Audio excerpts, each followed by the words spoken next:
Kalau di buku ya, misalnya bab 1, misalnya bab 2 dan seterusnya, atau subbab 1.1 misalnya, subbab 1.2 misalnya. Pokoknya prinsipnya adalah apa? Pusatnya ini mau dibagi berapa? Nah kan Bapak Ibu kalau bikin mata kuliah kan itu pasti ada strukturnya, ya, udah ada silabusnya. Nah ini silabusnya nih, silabusnya, ya. Nah, maka itu namanya adalah pengelompokan, pengelompokan, ya. Nah, kemudian yang ketiga namanya hierarki. Apa hierarki? Ketika kita mulai memasukkan unsur-unsur di sini. Oh ini ada 3, sini pecah 2, sini pecah 1, ini pecah 4. Tergantung materinya. Itu materinya. Nah, ini namanya hierarki. Ya. Jadi apa itu hierarki? Hierarki adalah urutan informasi. Ya, nih pengurutan informasi. Kalau tadi pengelompokan, sekarang pengurutan, diurutkan dia. Diurutkan dia. Nah, coba Bapak Ibu bayangkan ya. Kalau kita bisa membuat seperti ini, kira-kira kita paham atau nggak paham? Pasti paham. Beda dengan mencatat seperti ini. Betul nggak Bapak Ibu? Kalau mencatat seperti ini apa yang terjadi? Sambil ngantuk pun lewat. Ya, kenapa? Nggak ada pola. Ya, nyatet doang. Kalau ini kita harus nyaring. Ya, gimana ini urutannya? Ini 2 atau 3? Oh 3. Ini gimana? 1 doang, tapi 1 panjang. Ya. Oh ternyata di sini bercabang 2. Oh ternyata di sini cabangnya 4 malah. Ini enggak. Begitu. Informasi itu mengalir. Ya. Maka itu namanya apa? Pengurutan. Ya, pengurutan. Nanti kita ada satu latihan ya. Kemudian terakhir, kalau ada misalnya informasi yang di merah terkait dengan informasi yang di ungu. Misalnya yang ini ya. Misalnya sini ada A1 misalnya. Habis itu di sini ada lagi A1. Nah, biasanya kita hubungkan dia tuh. Kenapa? Ada yang sama. Ada yang saling terkait. Nah, itu kita sebut namanya apa? Korelasi. Jadi korelasi itu apa? Hubungan antara informasi.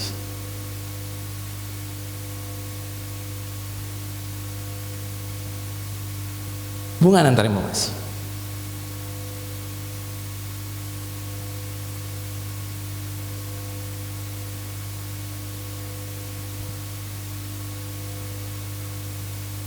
Oke, nah, supaya Bapak Ibu mantep pemahamannya, oke, kita kasih latihan satu. Ada ya? Oke, oke, Bapak Ibu tulis dulu tengahnya.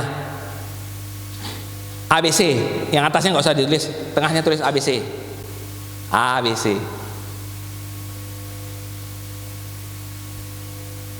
Oke, udah? Nah, sekarang tolong dibikin mind mappingnya ini. Ya biar nggak ngantuk.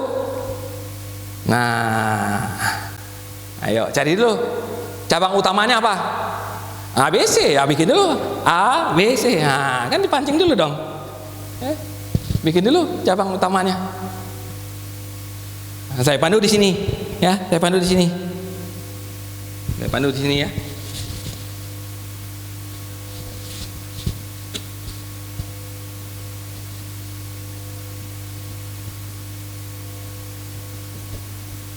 Kalau Bapak Ibu mau membiasakan bagi begini Bapak Ibu ya, ngasih kuliah tuh, aduh praktis. Ya, anak-anak kita juga praktis, kita juga praktis. Ya, ini ABC kata, A, B, C. Nah, ini A, ini B, ini C. Ya udah, tugas Bapak Ibu tinggal mengurutkan dia.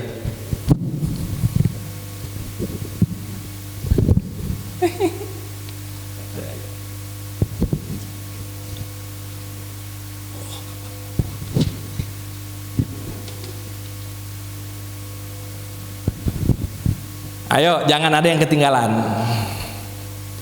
Jangan ada yang ketinggalan. Ambil A semua dulu. Ambil B semua dulu.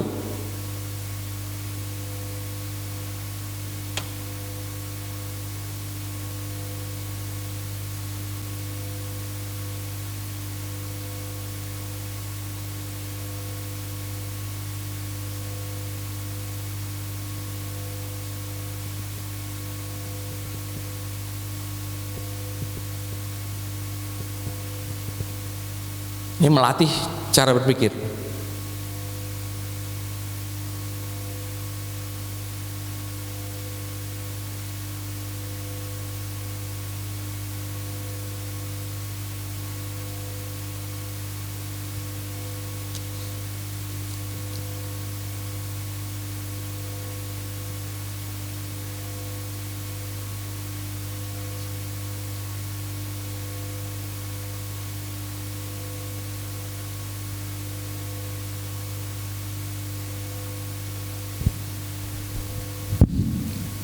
A ada berapa?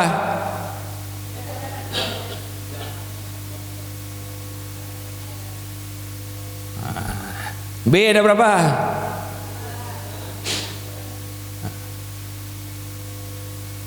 C ada berapa?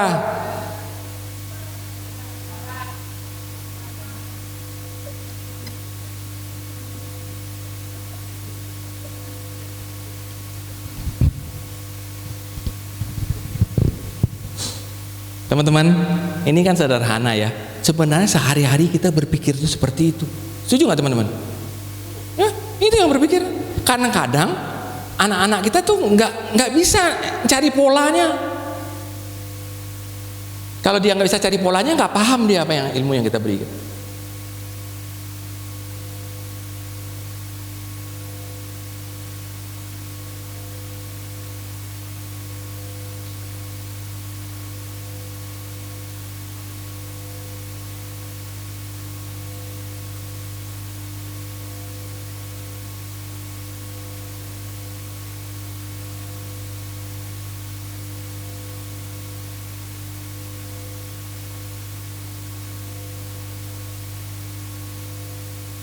Kalau kita baca sebuah artikel itu kan informasi yang tersebar, halaman 1, halaman 2, di atas, di bawah, di tengah. Bagaimana anak-anak kita bisa mengumpulkan dia supaya membentuk pemahaman di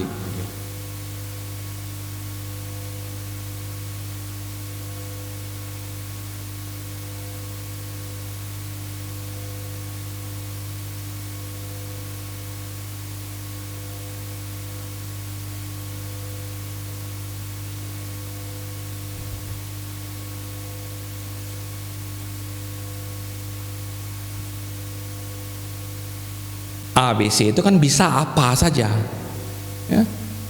Bisa mata kuliah, bisa judul bab, bisa judul subbab, bisa laporan, bisa proyek, bisa masalah, bisa rencana tahun depan.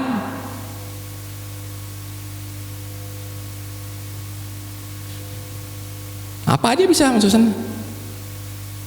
Misal rencana tahun depan kita bagi 4, misalnya 3 bulan pertama, 3 bulan pertama, 3 bulan kedua, 3 bulan ketiga, bulan 4 ya. Nah, Januari mau apa, Februari mau ngapain, Maret mau ngapain. Ada nggak pekerjaan Maret yang dibawa ke April? Sambung.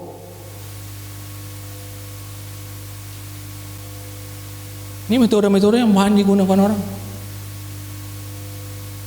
Sekarang digunakan orang untuk pendidikan. Saya berapa kali datang ke Bangkok ya Pak Daya ya, ngajarin ini ya Pak Daya ya. Nah.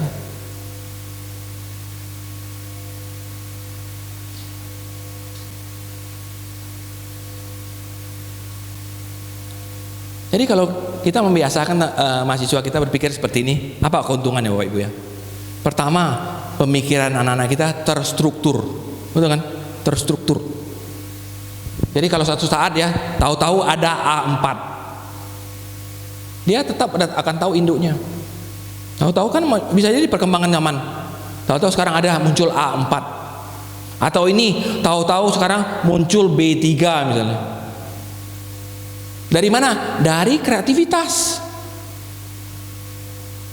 Dari kreativitas. Oh, tahu-tahu di sini ada muncul C5 misalnya. Dari kreativitas. Ternyata C5 itu terkait dengan C1 misalnya.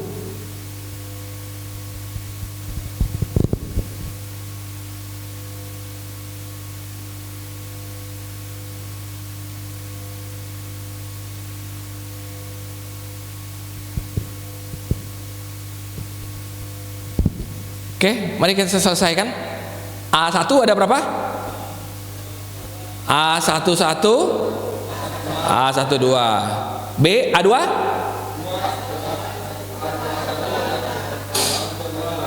A21, A22. A3?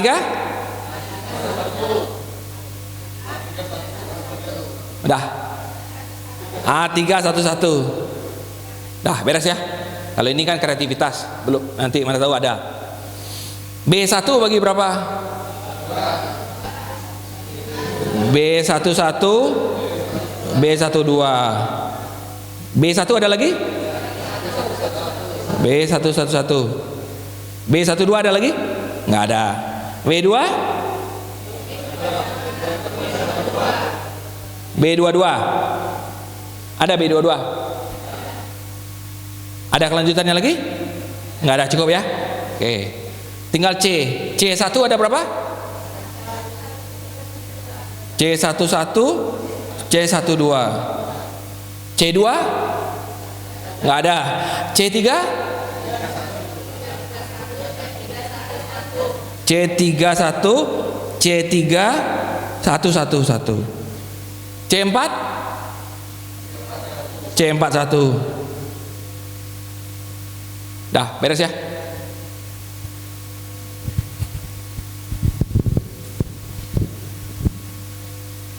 Jadi Bapak Ibu, inilah alat bantu untuk berpikir. Berpikir itu sebenarnya apa tadi itu? Ya, nih membagi-bagi kemudian mengurut-urutkan. Setuju nggak Bapak Ibu kalau si mahasiswa kita bisa mengurutkan, artinya dia paham apa materinya? Kalau nggak paham, nggak mungkin bisa mengurut ini. Nah, masalahnya apa yang terjadi? Informasi-informasi ini kan tersebar-sebar ya Bu ya. Ada di halaman 1, ada di halaman 2, ada di halaman 5.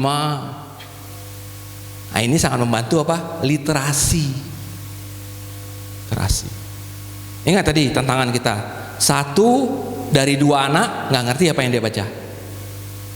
Ya Pak Daya, itu hasil asesmen nasional ya Pak Daya. 1 dari 2 anak nggak ngerti apa yang dia baca.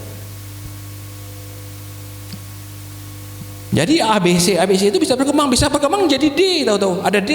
Misalnya tahu-tahu sini, ada D.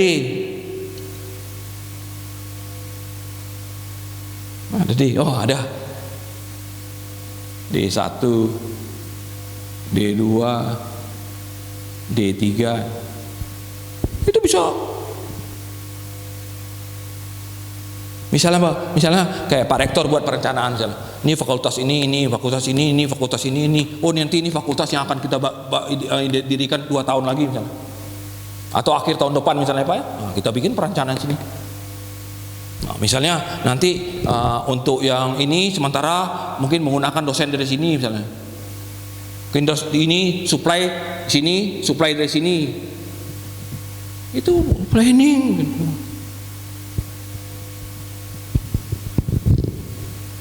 Pemikiran kita komprehensif, pemikiran kita terstruktur, dan kita masih punya peluang untuk kreativitas. Kreativitas itu sesuatu yang belum ada. ABC tahu-tahu ada di A1, 2, 3 tahu-tahu ada A4, B12 tahu-tahu ada B3.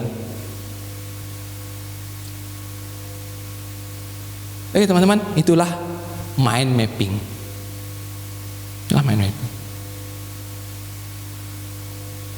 Kalau Bapak Ibu mau coba ya, yang paling praktis itu adalah apa?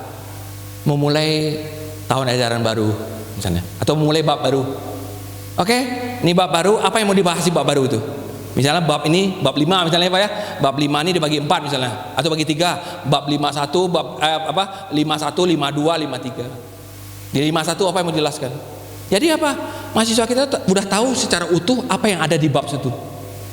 Setelah itu baru kita ngajar sepotong-sepotong. Di bab 1 ini isinya. Jadi ibarat kata Bapak Ibu misalnya gini ya. Oke, ini sekarang kita bahas A1 ya. A1 jadi ininya, jadi induknya.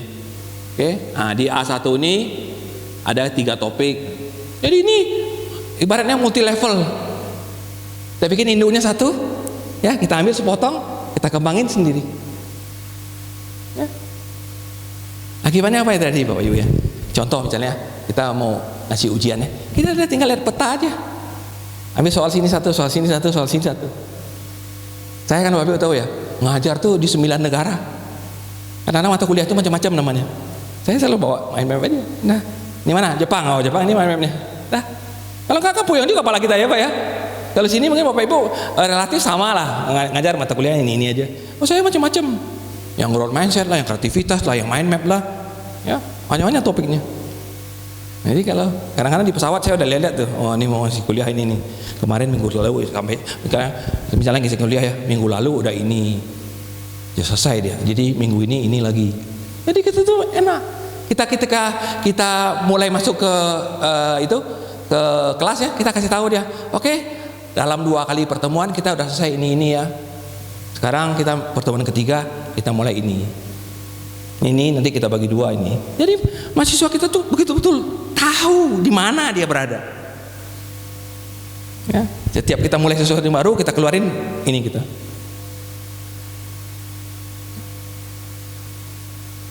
Jadi ibaratnya apa Bapak Ibu ya? Kita memberikan kepada mahasiswa kita tuh terstruktur. Harapannya apa? Disusun di otak mahasiswa kita juga tersusun. Ini kalau nggak jelas ujung pangkalnya mana? Nggak jelas A-nya mana, B-nya mana, tahu A loncat ke D. Ya, kan puyeng. Kenapa? Anak-anak kita tuh sekarang kan akrab dengan gadget ya, gadget. Itu tuh kan gadget itu dibuatkan terstruktur. Sebenarnya dia tuh udah dilatih terstruktur. Maka itu kalau dosennya ngajarnya loncat, dia ngerasa ya, kok dosennya kayaknya kok kemarin ngomong itu, kok tahu pindah topik ke sini, padahal belum pindah bab misalnya. Nah itulah Bapak Ibu gunanya mind mapping. Jadi mind mapping ini praktis. Banyak softwarenya. Ada yang gratis, download aja di itu, di apa? Ada Xmind lah, ada FreeMind segala macam. Ya. Oke teman-teman, sampai di sini ada yang mau ditanyakan mind mapping sebelum kita masuk ke bagian terakhir? Waktunya pas nih.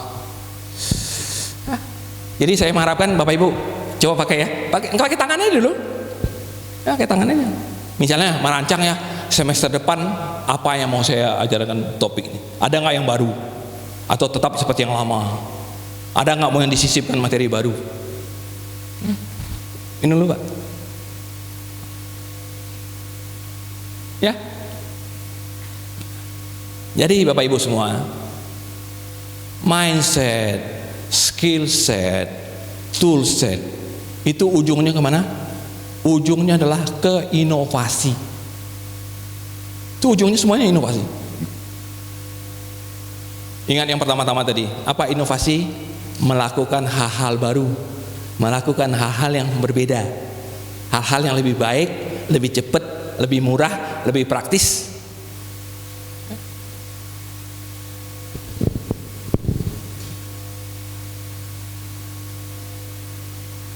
Oke?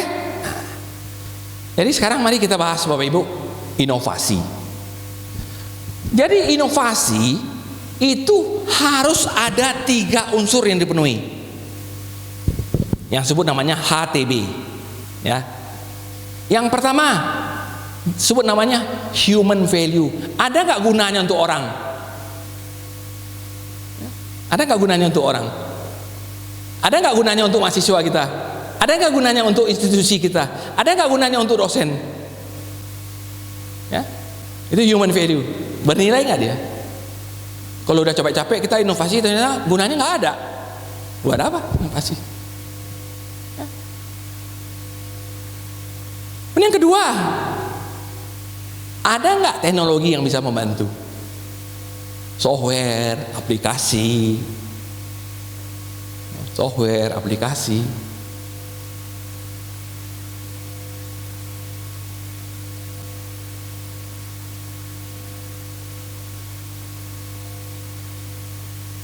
Tiga, menguntungkan nggak? Kalau nggak menguntungkan buat apa ya Pak? Menguntungkan ini bukan secara rupiah aja ya, secara praktek, cepat, jarang salah, melibatkan lebih sedikit orang. Nah, itu bisnis itu maksudnya begitu.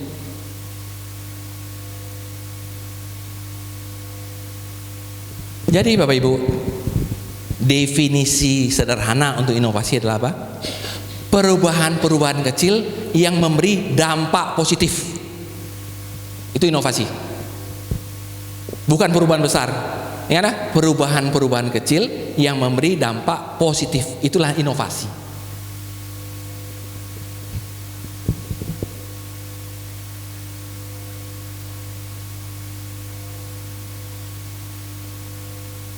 Kalau perubahan-perubahan kecil berdampak negatif, apakah itu inovasi? Tidak inovasi. Dia dikunci dengan dampak positifnya. Itu baru inovasi. Kalau dia dampaknya negatif, nggak inovasi. Inovasi itu tidak pernah memberi satu yang negatif. Ya. Mari kita lihat Bapak Ibu.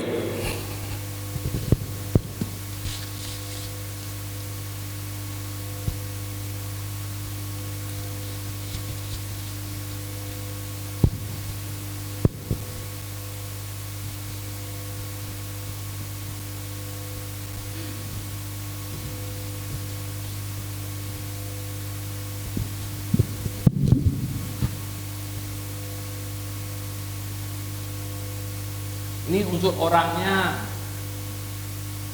ini unsur teknologinya, ini unsur bisnisnya, ini inovasi. Oke? Nah, sekarang kalau yang ada hanya orang dan teknologi, secara bisnisnya dia tidak ada. Artinya apa sini? Ya rugi dong kita, enggak? Jadi artinya apa? Dibutuhkan orang, sudah ada cara membuatnya, tapi kalau dijalankan malah menghambat. Artinya apa? Kalau hanya ada unsur orang dan teknologinya, artinya rugi, bukan inovasi, menimbulkan kerugian. Nah, sekarang kalau teknologinya ada, ya, bisnisnya ada, menguntungkan, tapi nggak ada yang mau pakai.